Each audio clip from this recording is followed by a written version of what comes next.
こんにちは。今回は、ゾンピアサーというゲームについての動画です。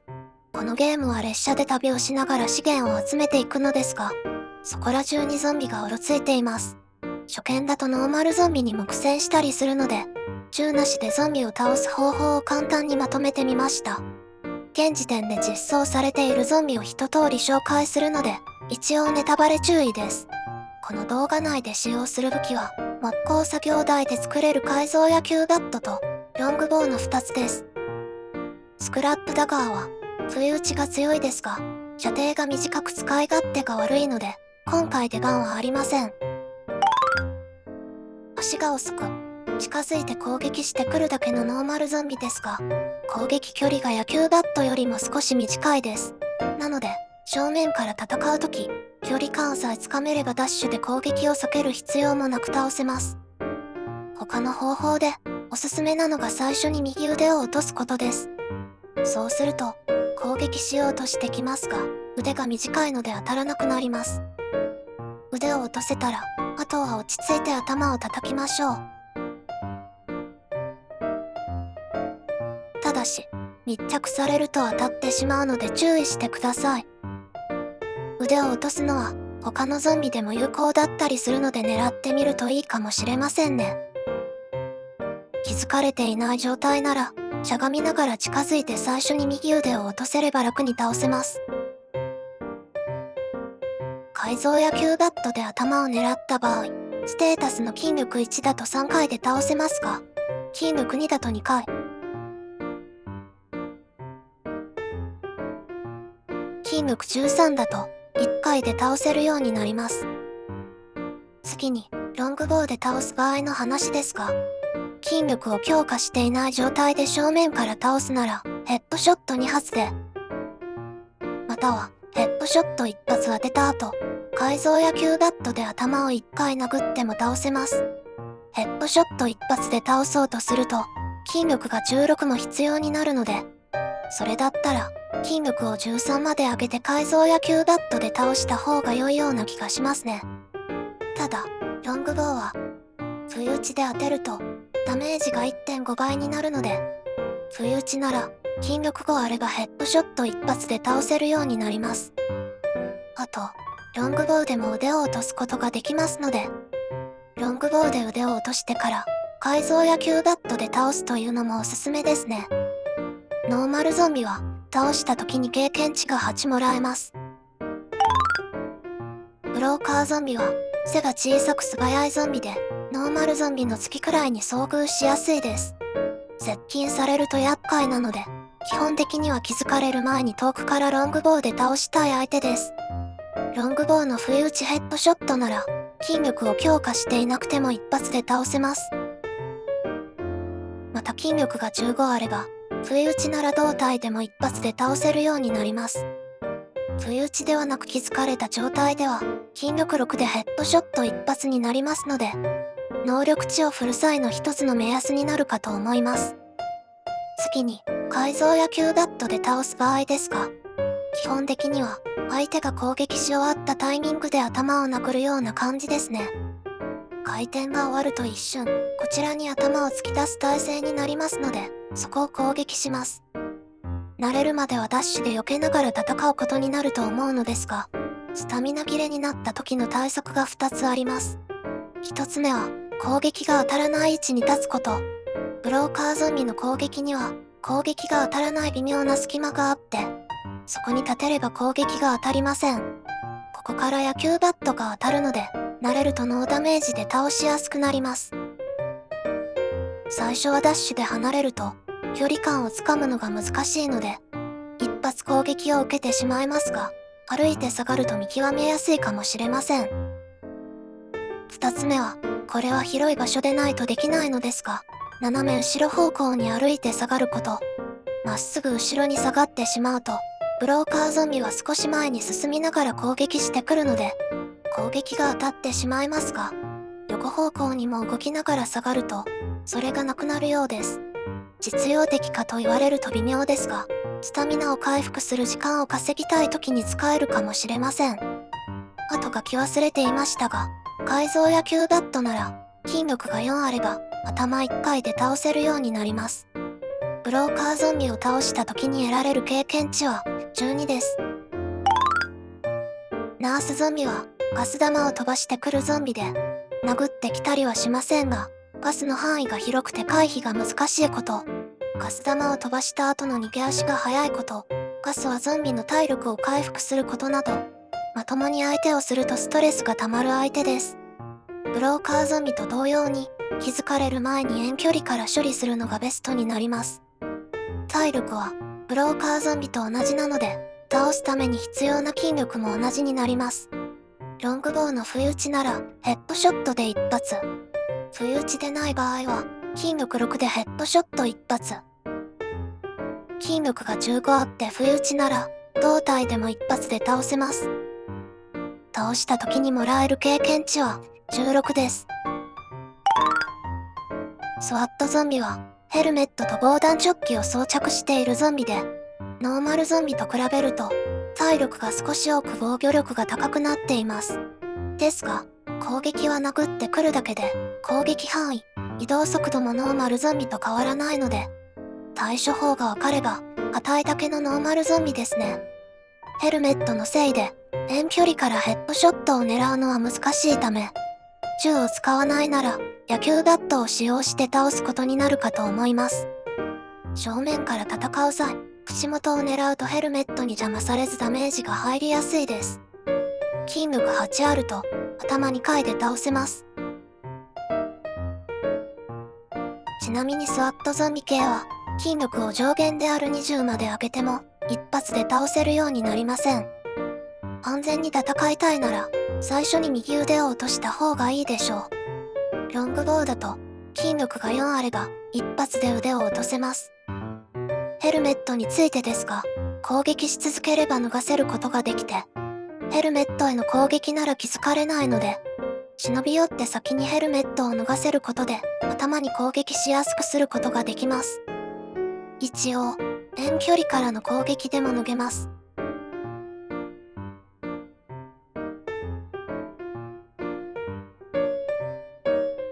実は、ヘルメットをかぶっていても、首の隙間から頭を攻撃できるので、筋力が11あれば、不意打ちヘッドショットで一発。気づかれず忍び寄れれば、これが一番楽に倒せますね。倒して得られる経験値は16です。続いて、盾持ちのスワットゾンビについて。基本性能は、盾を持っていないスワットゾンビと同じですが、絶対に壊れない盾を持っています。こちらに気づくと、盾を構えて近づいてくるので、まともに戦おうとすると不利になります。相手が攻撃するときに、盾を一瞬ずらすので、そこを狙って顔を攻撃してもいいのですが、それより楽に倒す方法があって、ある程度近づくと、盾の前に右腕がはみ出るので、そこを狙えば腕を壊すことができます。腕を壊した後は、近づいて顔を攻撃するだけです。こんな感じで、正面からでも倒せますが、やはり盾持ちは厄介なので、筋力を11まで上げて、不意打ちヘッドショットで処理できるようにしたいですね。盾持ちのスワットゾンビを倒して得られる経験値は20です。コーチゾンビは普通に遭遇するゾンビの中で一番強いと個人的に思います。通常の歩行速度は速くはないですが、体力が多く、近づくと追尾性がある高速の体当たりをしてきて、当たるとスタンし、50ダメージも食らいます。これで、倒すと得られる経験値が40なのは、少し納得できませんね。タイミングが少し難しいですが、体当たりは、真横にダッシュすることで回避できます。この時、後ろに下がりながら横ダッシュしてしまうと、飛距離が足りず、避けられなくなってしまうので、横ダッシュするときは、完全に停止した状態でするようにします。基本的に、正面から野球バットで殴り合うのは厳しいので、野球バットで倒したいなら、まず遠距離から右腕を壊す必要があります。右腕を壊し、すぐ近寄れば、他のゾンビと同じように殴ろうとしてきますので、そうなれば、野球バットでも倒せます。少しでも離れると、体当たりしてくるので注意してください。ちなみにこれは、筋力1で戦っている状態なので、倒すのに時間がかかっていますが、筋力が16あれば、腕を2、3発で破壊できるので、この倒し方もやりやすくなるかと思います。ロングボウのみで倒すなら、体当たりを避けながら撃ってもいいですが、体当たりをしてこない距離から撃つのも良いと思います。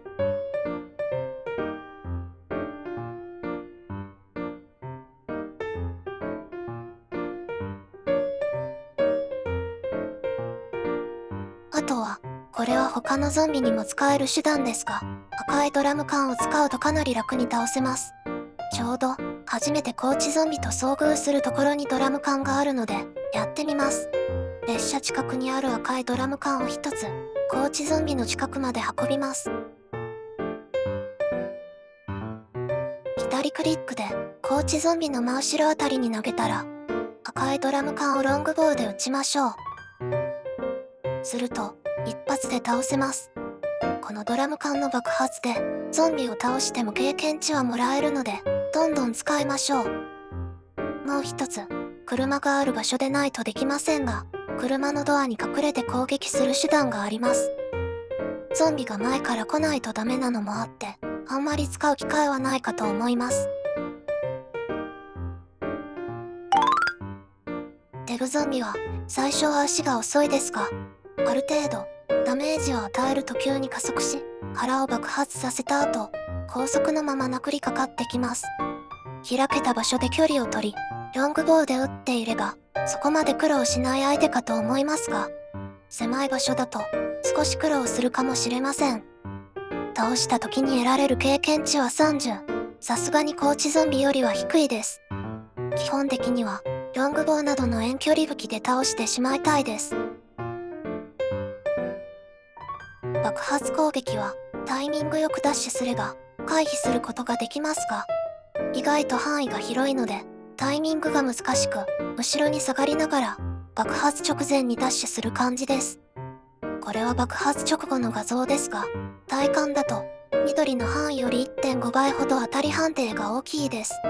ただ、爆発を食らっても、スロー効果で動きが鈍くなるだけで、ダメージは5程度なので、爆発ダメージは許容して、ゴリ押しで倒してしまうのが良いような気がしますね。次に、狭い場所で遭遇した時ですが、動きが速くなった時に、逃げるのが難しいので、やっぱりデブゾンビも右腕を壊した方がいいですね。デブゾンビの殴りダメージは一発20なので、逃げながら戦うのも結構厳しいです。動きが遅いうちに、遠距離から壊すのが楽ですが、改造やキューバットでも十分可能です。後ろに下がりつつ、デブゾンビを右回りに回れば殴ってこないので、右腕を野球バットで攻撃できます。右腕を壊せたら、あとは頭を殴るだけです。爆発は回避できないので、諦めるしかないですね。ブッシュゾンビは、草木に擬態しているゾンビで、感知範囲に入ると近づいてきて、木片を飛ばしてきます。ある程度離れていても、こちらに気づくくらい感知範囲が広いので、気づかれずに遠距離から倒すのは、ステータスのステルスを上げていないとなかなか難しいです。今のは、ステルスを上限まで上げていたので、あそこまで近づけましたが、ステルスを上げていないと、もっと手前で気づかれてしまいます。攻撃してくる距離まで近づいてくると、ガス玉を吐いた後のナースゾンビのように動き回りますが、攻撃する直前に一直線に走ってくるので、そこが攻撃のチャンスです。一応、弱点があって、両腕を破壊すると、死亡します。腕の当たり判定が小さいので、難しいのですが、筋力が8あると、改造やキューバットなら、1回で腕を破壊できます。腕がないと木片を飛ばせないので、攻撃できなくなって死んでしまうような感じですかね。これで倒しても経験値はもらえるので、大丈夫です。赤いドラム缶なども有効です。最初に、ブッシュゾンビと遭遇する近くにも赤いドラム缶はあるので、活用できます。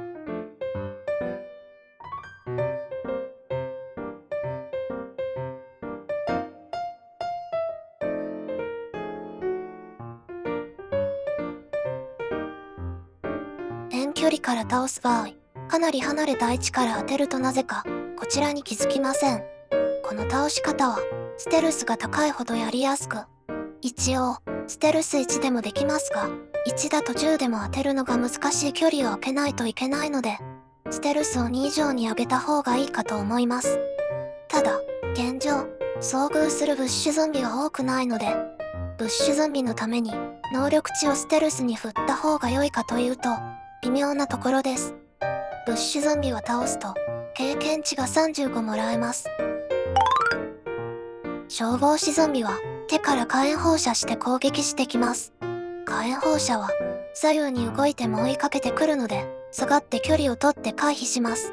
スワットゾンビより体力が多く、移動速度も速いですが、防弾チョッキはないので、遠距離から撃っていれば特に苦労はしないと思います。斧なし消防士ゾンビの場合、筋力が11あると、ロングボウ一発で腕を破壊できるのですが、ブッシュゾンビと同様に、両腕を破壊すると倒せたりします。改造野球バットなら、筋力1でも1回で腕を破壊できます。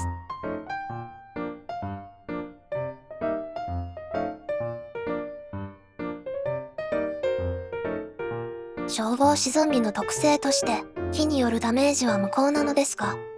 赤いドラム缶などの爆発は有効なので、ここでも活用できますね。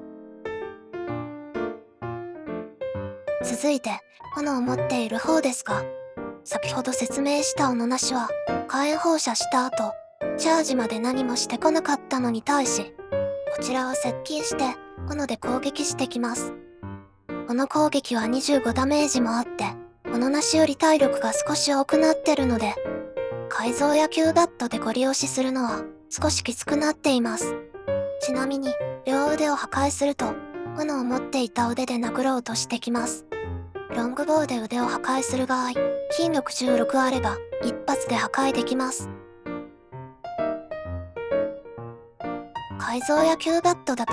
筋力5あると、一発で破壊できます。斧持ちの方の経験値は、22です。鉄道員ゾンビは、あるステージで戦うことになるボスで、列車の行き先を変える、線路切り替えレバーを持って行ってしまった鉄道員のグレースです。線路切り替えレバーを取り戻さないと先に進めないので、必ず倒す必要があります。体力、速度、攻撃力など全てが高く、正面から殴り合ったらさすがに勝てないので、一定の距離を取りながら、ロングボウなどの遠距離武器で倒します。あまり逃げ回りすぎると、ボスエリア内にいる普通のゾンビにも気づかれてしまうので、入り口付近を行ったり来たりして戦うのがおすすめです。これは、ロングボウで倒す場合の一例です。まず、入って左にいるゾンビを倒しておきます。すると、鉄道員ゾンビが寄ってくるので、鉄道員ゾンビを中心にゆっくりと回りながらヘッドショットを狙っていきます。あまり早く回りすぎると攻撃してくるので注意。これを体力が半分になるまで続けます。体力が半分になるとゾンビを食べて回復しようとする動きが加わるので密着してると殴られるようになります。その後は一定の距離を取りながらヘッドショットを狙っていきます。距離を空けすぎると走ってくるので注意。あとはこれを倒せるまで続けます。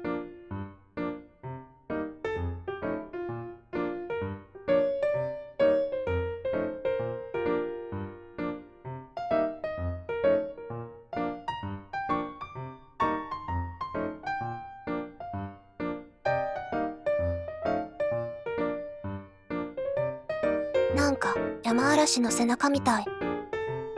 倒すと線路切り替えレバーを落とすので、これを切り替えポイントに差し込めば次のステージに進めます。もう一つの落とし物に出口とボスエリア内の建物のドアを開ける鍵が入っています。こんな感じでやれば倒せるかと思います。もう一つ、次のものは改造野球バットだけで倒せるグリッチになってしまうのですが、簡単に言うと、土のうの上にいると動かなくなるので、一方的に殴ることができます。注意があって、ロボドッグは待機モードにするか、オフにしておいてください。ロボドッグが動いていると、土のうの上にいても、ゾンビが動いてしまいます。最初に、ボスエリアに入る前にエナジードリンクを飲んでおくと楽です。入ったら、左側にいるノーマルゾンビ2人と、右側にいるナースゾンビを倒しておきます。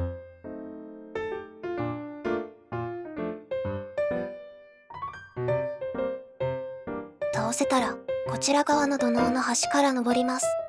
このように、端にいないと、鉄道員ゾンビが動かなくなってしまうので、ゾンビの位置を調整したいときは、端に移動します。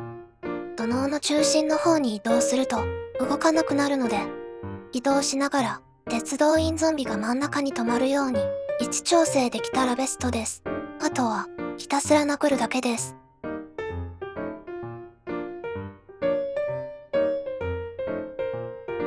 倒した時に得られる経験値は500です。最後に紹介するのは、現在実装されている最後のステージで遭遇するフロッグゾンビで、最初は水面に頭だけを出して、水中に隠れているので発見しづらく、加えて、ブッシュゾンビの次に探知能力が高いので、不意打ちしづらいです。戦闘時の特徴は、長い舌を出してきて、今持っている武器を奪う攻撃をしてきます。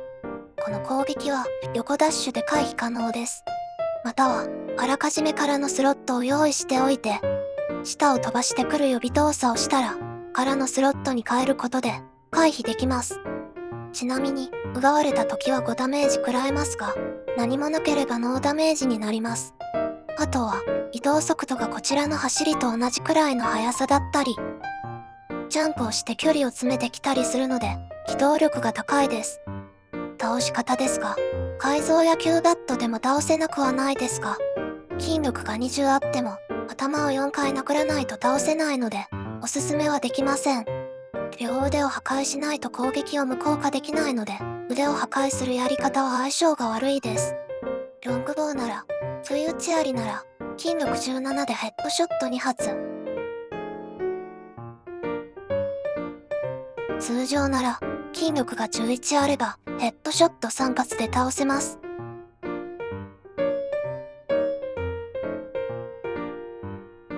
倒した時に得られる経験値は35です。以上、合計で12体のゾンビの倒し方をまとめてみました。他にもっと良い倒し方などありましたらぜひコメントで教えていただきたいです。このゾンピアサーはまだアルファ版でアーリーアクセス中のゲームですが、面白いコンセプトのゲームだと思いますので、多くの人に遊んでみてもらえると嬉しいです。この動画が良かったら高評価、チャンネル登録のほどよろしくお願いいたします。ご視聴いただきありがとうございました。